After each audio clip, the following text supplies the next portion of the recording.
अस्सलाम वालेकुम। जैसा कि आप सब लोग जानते हैं कि पंजाब एग्ज़ामिनेशन कमीशन की तरफ से एक शेड्यूल शेयर हो चुका है, जिसके अकॉर्डिंग 18 जून 2021 से 30 जून 2021 के दरमियान में तमाम एजुकेशनल इंस्टीट्यूशंस अपने क्लास 1 से 8वीं तक के तमाम बच्चों की असेसमेंट कंडक्ट करवाएंगे थ्रू SBA, यानी स्कूल बेस्ड असेसमेंट होगी इनकी।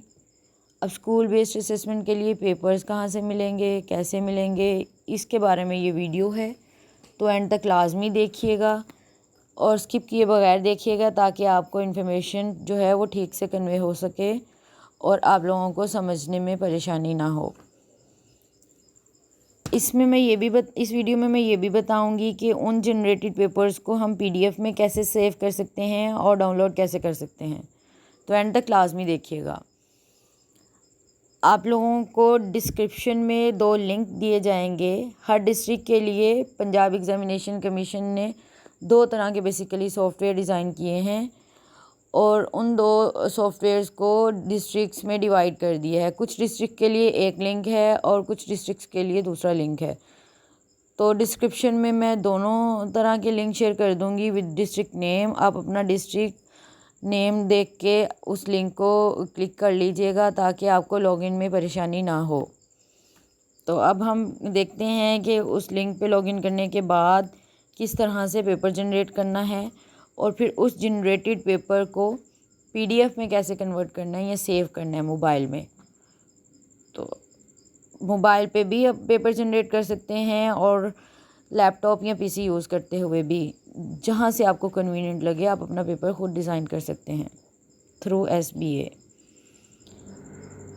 अब हम देखते हैं कि कौन से वेब सर्वर हैं।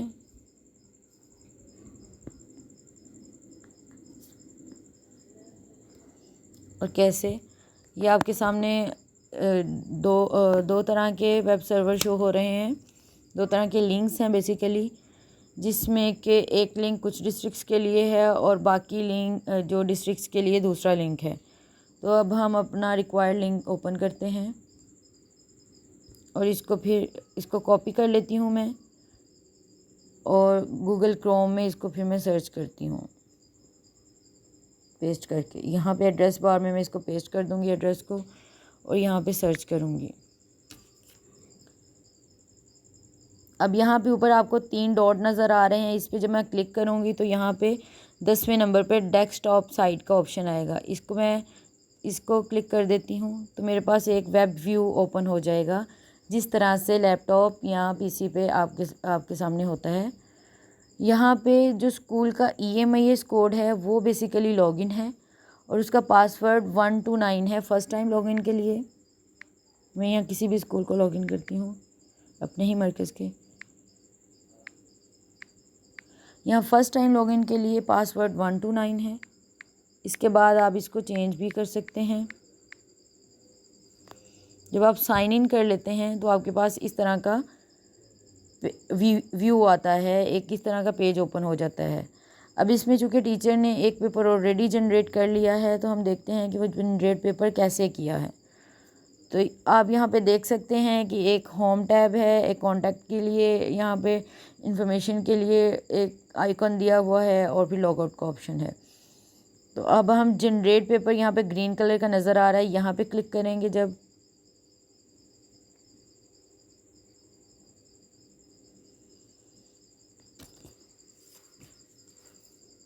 तो इस तरह से हमारे पास एक लिस्ट शेयर हो जाएगी, एक लिंक शेयर जो फर्दर खुल जाएगा। उसमें हम अब पहले ऑप्शन है क्लास या ग्रेड सेलेक्ट करने का, अपनी मर्ज़ी का हम एक ग्रेड सेलेक्ट कर लेते हैं। लेट्स सपोज 4th क्लास का हमने पेपर जनरेट करना है उर्दू का। ये इंटरनेट स्लो होने की वजह से ये टाइम ले रहा है।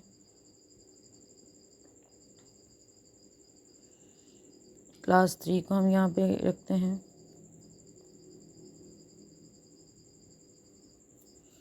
पेज को रिफ़्रेश कर लेती हूँ ताकि ये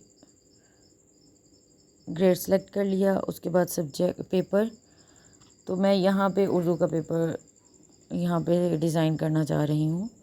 हम इस पेपर का नाम कुछ भी रख सकते हैं, पेपर 1 क्योंकि मैं चाह रही हूँ कि अपनी क्लास के सब स्टूडेंट्स के लिए अलग अलग तरह का 4 तरह के कोड डिज़ाइन करूँ ताकि नकल से बचा जा सके। तो इसको मैं पेपर ए या पेपर 1 का नाम दे देती हूँ, पेपर ए का नाम दे देती हूँ। अब स्टार्ट जनरेट पेपर पे मैं जाऊँगी। यहाँ पे उर्दू के हवाले से जितने भी SLOs दिए गए हैं, हर SLO के अगेंस्ट 4 क्वेश्चंस हैं। मैं अपनी मर्ज़ी का कोई भी सवाल सेलेक्ट कर लेती हूँ। जैसे फर्स्ट क्वेश्चन के लिए मैंने इसका फर्स्ट क्वेश्चन का पार्ट 2 सेलेक्ट किया है। यहाँ रेडियो बटन को मैं यहाँ पे क्लिक कर दूँगी, नेक्स्ट मूव करूँगी। इसका भी पार्ट 2 करना है मैंने सेलेक्ट, नेक्स्ट भी पार्ट 2, थर्ड वन का मैं पार्ट 1 ही रहने देती हूँ, फिफ्थ का भी इस तरह से आप अपनी मर्ज़ी के क्वेश्चन सेलेक्ट करते जाएंगे जो आपको बेहतर लगते हैं या जो आपको लगता है कि आपने पढ़ाए हैं और आपके बच्चे इजीली उसको अटेम्प्ट कर लेंगे, तो यहाँ से क्लिक करते जाएं।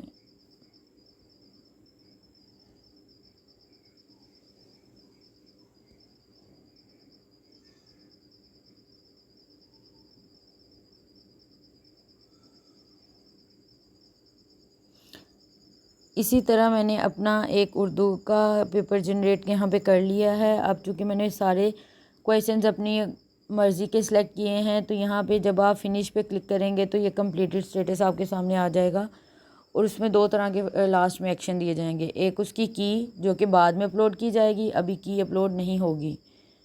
दूसरा है एक आई का मार्क बना हुआ है, यहाँ पे एक आंख का निशान बना हुआ है। जब हम इस पर क्लिक करेंगे तो हम अपने जनरेटेड पेपर को यहाँ पे देख सकते हैं।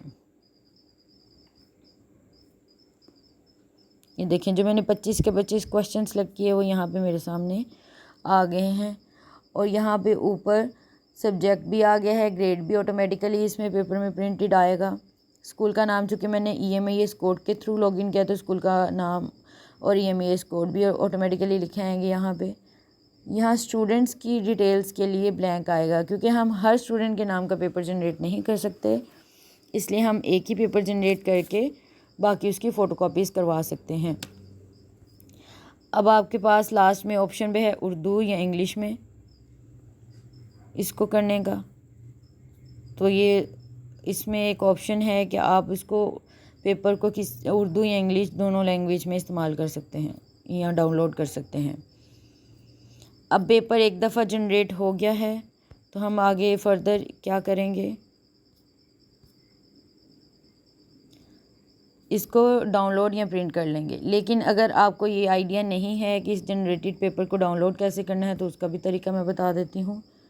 अगर आप देखना चाह रहे हैं कि आपने कितने पेपर जनरेट कर लिए हैं और कितने कंप्लीट हो गए हैं, तो आप होम पे क्लिक करेंगे तो आपके पास फिर से वही विंडो ओपन हो जाएगी, जनरेट पेपर, ऑल पेपर्स और total generated papers, total completed papers. ये इस तरह से आपके पास समरी आ जाएगी। अब मैं लेट्स सपोज उर्दू का पेपर डाउनलोड जो मैंने जनरेट किया है उसको मैं फर्दर यहाँ पे PDF में डाउनलोड करना चाह रही हूँ। तो यहाँ पे मैं लेफ़्ट साइड पे टॉप पे जो 3 लाइंस दी गई हैं इस पर क्लिक करूँगी। तो यहाँ पे ये डैशबोर्ड भी मेरे पास शो हो रहा है और यहाँ पे जनरेटेड पेपर लिस्ट है। प्रोफाइल, डैशबोर्ड के बाद प्रोफाइल है, प्रोफाइल के बाद जनरेट न्यू पेपर और 4th नंबर पे है जनरेटेड पेपर लिस्ट। यहाँ पे मैं क्लिक करूँगी तो मेरे पास जो मैंने पेपर जनरेट किए हुए हैं वो समरी आ गई है। अब मैं दोबारा से इस पेपर को जिसको मैंने अभी कंप्लीट किया है इसको ओपन करूँगी आई के निशान से, तो मेरे पास ये विंडो खुल जाएगी। अब मैं इसी पेपर को PDF में सेव करना चाह रही हूँ, तो मैं इसको यहाँ पे ऊपर जो आपको 3 डॉट नज़र आ रहे हैं इस पर क्लिक करेंगे। यहाँ पे शेयर का ऑप्शन है। जब हम शेयर के ऑप्शन में जाएंगे तो यहाँ पे लास्ट में आप देख सकते हैं एक प्रिंट का ऑप्शन भी दिया गया है। जब आप प्रिंट के ऑप्शन को यहाँ पे ऊपर पेपर जनरेट करने के बाद यहाँ पे ऊपर 3 लाइनें हमें शो हो रही हैं, 3 डॉट्स। यहाँ पे जब हम क्लिक करते हैं तो यहाँ पे शेयर का ऑप्शन दिया गया है 7 नंबर पे।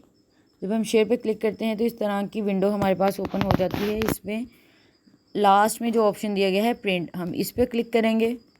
जब हम प्रिंट पे क्लिक करेंगे तो ऊपर हमारे पास ऑप्शन आ जाएगा सेव एज़ PDF। जब हम इसको पीडीएफ में सेव करेंगे तो हमारे पास इस तरह का डायलॉग बॉक्स आ जाएगा।